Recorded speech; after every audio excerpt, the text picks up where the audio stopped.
Hello friends, कैसे हैं आप सब? बढ़िया। चलिए friends, polynomials class 10th mathematics chapter number 2। तो पॉलिनोमियल्स का आज हम एक बहुत ही इंपॉर्टेंट क्वेश्चन देखने जा रहे हैं। क्यूबिक पॉलिनोमियल से रिलेटेड ये क्वेश्चन है। Find a cubic polynomial with the sum of the product of its zeros taken 2 at a time and product of its zeros as 2, -7, -14 respectively. ठीक है दोस्तों, यहाँ पर हमें एक क्यूबिक पॉलिनोमियल पता करना है, यानी कि एक त्रिघात बहुपद पता करना है जिसके जीरोस का सम 2 है। ठीक है, जीरोस का सम 2 मतलब देखो भाई, अगर ये क्यूबिक पॉलिनोमियल है तो ये 3 जीरोस रखेगा, है ना भाई? सीधी सी बात है, क्यूबिक पॉलिनोमियल 3 जीरोस रखता है। मान लीजिए वो तीनों जीरोस अल्फा बीटा गामा है। मान लीजिए वो तीनों जीरोस कौन है? Alpha beta gamma. अब क्या बोल रहे हैं कि इन तीनों जीरोस का सम कितना है? 2 है। आप देख सकते हैं, यानी तीनों जीरोस का सम मतलब alpha plus beta plus gamma, वो कितना आपके पास? 2 है। ठीक, और क्या बोल रहे हैं? Sum of the product of its zeros taken 2 at time, यानी कि टेकन 2 एट टाइम बोलने का मतलब ये है कि अगर तीनों जीरोस में से दो को एक बार में लिया जाए, यानी अल्फा बीटा, इन तीनों जीरोस में से किन्हीं 2 जीरोस को एक बार में लेना है तो पहले अपन अल्फ़ा बीटा को लेते हैं, फिर बीटा गामा को लिए, फिर गामा अल्फ़ा को लिए, तब इन तीनों का सम, यानी कि क्या बोल रहे हैं? Sum of the product of its zeros taken 2 at a time, यानी कि दो जीरोस को अगर एक बार में लिया जाए और उनका प्रोडक्ट किया जाए, और ऐसे तरीके से जितने भी प्रोडक्ट तैयार होते हैं तब उन सबों का सम, जैसे 3 जीरोस में से दो को अगर आप एक बार में लेते हो तो इस तरीके के कितने पेयर्स बन सकते हैं, उनके प्रोडक्ट का उनका सम, यानी अल्फ़ा बीटा का प्रोडक्ट, बीटा गामा का प्रोडक्ट, फिर अल्फ़ा गामा का प्रोडक्ट, है ना भाई?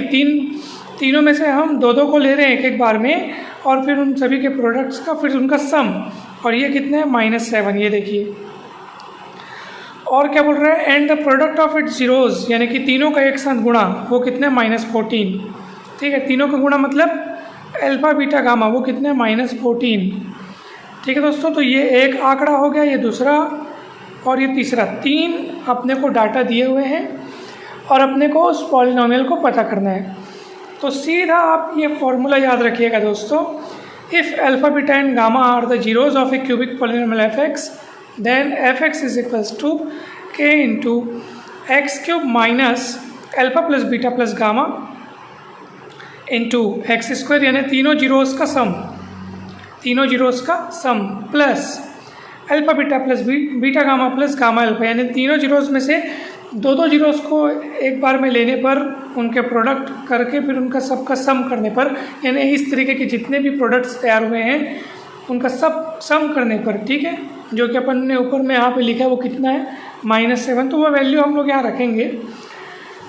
तो x cube minus alpha plus beta plus gamma into x square plus alpha beta plus beta gamma plus gamma alpha into x minus alpha beta gamma, यानी कि तीनों जीरोस एक साथ यहाँ पे आए हैं। ठीक है, तो ये आप क्यूबिक पॉलिनोमियल इस तरीके से तैयार होता है, इसको आप लोग हमेशा याद रखना। अब हम इनकी वैल्यूज़ रखेंगे। ठीक है दोस्तों, यहाँ पे के क्या है? के जो है वो नॉन जीरो रियल नंबर है। चलिए, अब ये वैल्यू आप रखते जाइए। तीनों जीरोस का सम 2 अपने को प्रश्न में दिया है। ठीक है, फिर alpha beta plus beta gamma plus gamma alpha, यानी तीनों जीरोस में से दो जीरोस को एक बार में लेने पर ऐसे जितने भी प्रोडक्ट्स तैयार हो रहे हैं उन सबों का सम, वो कितना दिया है? -7 प्रश्न में दिया है अपने को। अपन यहाँ पे भी उसको लिखे थे। और तीनों जीरोस को एक बार में, मतलब तीनों जीरोस को एक साथ अगर प्रोडक्ट कर रहे हैं तो वो कितना हो रहा है? -14। ये भी प्रश्न में दिया है हमको, तीनों आंकड़े प्रश्न में दिए। हमारा काम बस इतना है कि अब इन सबों की वैल्यू, जैसे इसकी वैल्यू अल्फा प्लस गामा की वैल्यू यहाँ रख देंगे, फिर alpha beta gamma gamma alpha, उसकी वैल्यू -7 रख देंगे, minus alpha beta gamma is equals to -14 यहाँ रख देंगे, और बस हमने बस रख दिया और ये वैल्यू हमको मिल गई। तो ये पॉलिनोमियल तैयार हो गया दोस्तों। एफ एक्स इक्वल के इंटू एक्स क्यूब -2। 2 कहाँ से आया?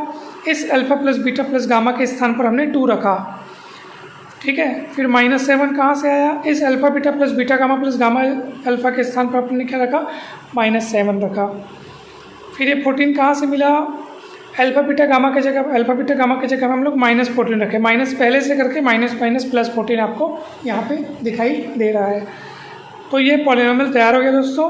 यहाँ पर k क्या है, k जो है वो कोई नॉन जीरो रियल नंबर है, ठीक है। इस तरीके से ये पॉलिनोमियल तैयार हो गया दोस्तों। हमेशा याद रखिएगा दोस्तों क्यूबिक पॉलिनोमियल के लिए, ठीक है, क्यूबिक पॉलिनोमियल के लिए आप समझ गए होंगे कि क्यूबिक पॉलिनोमियल किसको कहते हैं। ऐसा पॉलिनोमियल जिसकी डिग्री 3 हो। डिग्री 3 बोलने का मतलब है कि उस पॉलिनोमियल में x का हाईएस्ट एक्सपोनेंट यानी कि x का जो अधिकतम घातांक है वो 3 होना चाहिए, तब हम उस पॉलिनोमियल की डिग्री 3 बोलेंगे। और 3 डिग्री वाले पॉलिनोमियल को ही हम लोग बोलते हैं क्यूबिक पॉलिनोमियल। तो उसका जनरल फॉर्म ये होता है ax³ + bx² + cx + d। ये डिग्री 3 वाले पॉलिनोमियल का जनरल फॉर्म है। ऑब्वियस सी बात है, डिग्री 3 है इसलिए 3 जीरोज़ रखेगा। मान लीजिए इसके तीनों जीरोज़ हैं अल्फ़ा बीटा गामा, तो तीनों जीरोज़ का सम लेंगे तो ये होगा -(b/a) यानी -(x² का कोफिशिएंट अपॉन x³ का कोफिशिएंट। अगर इन तीनों जीरोज़ में से दो जीरोज़ के प्रोडक्ट करके हम ले रहे हैं, फिर उन सभी प्रोडक्ट का अगर सम कर रहे हैं तो ये होगा आपका c/a यानी तीसरा बटे पहला यानी x का कोफिशिएंट बटे x³ का कोफिशिएंट, ठीक है। जैसे ये क्या था -(b/a) यानी कि -(x² का कोफिशिएंट अपॉन x³ का कोफिशिएंट। और अगर तीनों जीरोज़ को अगर मैं एक साथ लूँ, उनका प्रोडक्ट करूँ तो ये मिलेगा मुझे -(d/a) यानी चौथा बटे पहला यानी माइनस फिर कांस्टेंट टर्म अपॉन में x³ का कोफिशिएंट, ठीक है। तो ये आप लोग हमेशा याद रखिएगा दोस्तों, काफ़ी काम की चीज़ है, काफ़ी काम का फॉर्मूला है। इसकी मदद से भी हम अनेक सारे सवालों को सॉल्व कर सकते हैं। तो दोस्तों आज की इस वीडियो में इतना ही। हम आशा करते हैं कि ये सवाल आपको बहुत बढ़िया तरीके से समझ में आया होगा, ये कंसेप्ट आपको अच्छे से समझ में आया होगा। अगर वीडियो अच्छा लगा हो तो लाइक ज़रूर करें, चैनल को सब्सक्राइब कर वीडियो को शेयर ज़रूर करें। जल्द ही मिलते हैं हम नेक्स्ट वीडियो में। आप सभी को बहुत बहुत धन्यवाद दोस्तों।